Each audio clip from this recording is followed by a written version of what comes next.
Baik Bang, sebelumnya Abang bernama siapa Bang? Wahyu Hidayatullah Hasibuan. Nama korbannya siapa Bang? Sahrul Hasibuan.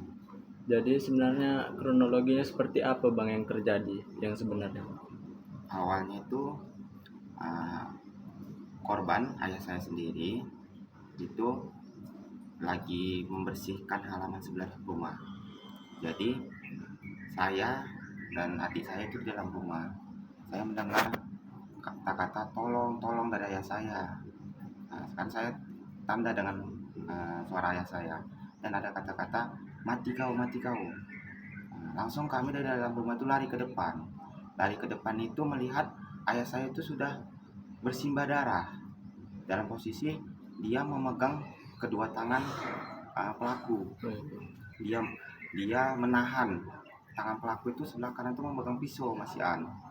Lalu saya dengan adik saya itu menarik, terus menjatuhkannya ke tanah, lalu menahan tangannya yang memegang pisau itu ke tanah. Kami tahan karena dia tidak mau melepas pisaunya.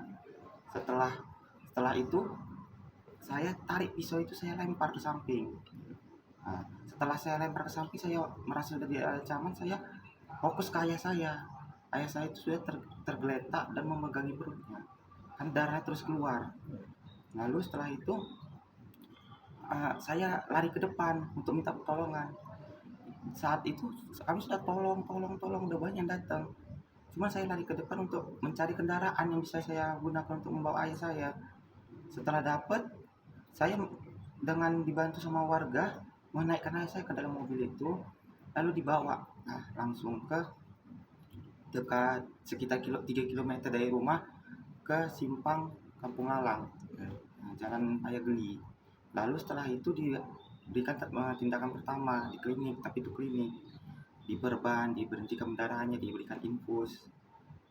Setelah pendarahannya lumayan berhenti, kami langsung berangkat menggunakan ambulan desa ke rumah sakit Sundari. Setelah di Sundari, setelah mereka lihat diganti infus, mereka menganggap alatnya tidak cukup untuk melakukan tindakan langsung. Jadi disarankan ke Adam Malik.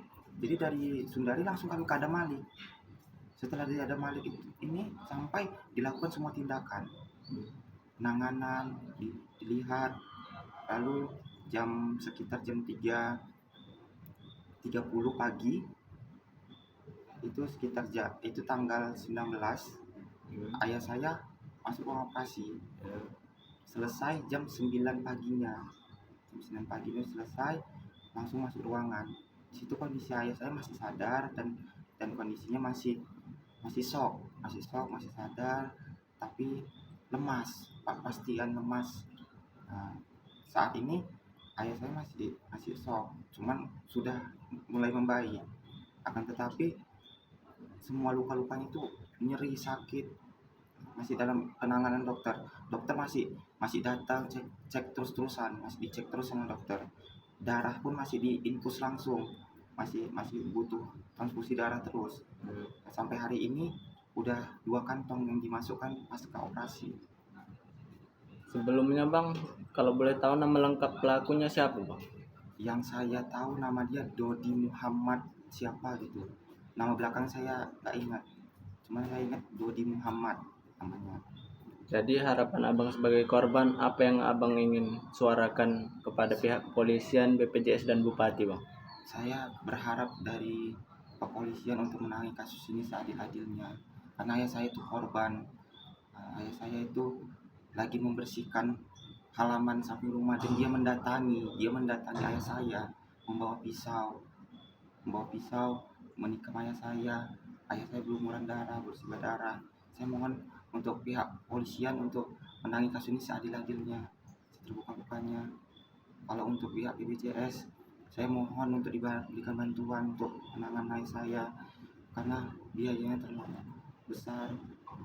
Lalu saya mohon pada pihak bupati atau wali kota untuk membantu, memberikan bantuan pada warga kami, karena ayah saya sampai saat ini masih butuh banyak yang harus diselesaikan. Transfusi darah, ada kemungkinan dia bakalan operasi lagi karena kemungkinan kulitnya mati. Saya memohon agar mendapatkan bantuan karena kami betul-betul korban. Kami tidak ada menyangka ini akan terjadi saat ini. Baik Bang, terima kasih. Dengan Abang siapa? Wahyu Hidayatullah Sibuan. Terima kasih.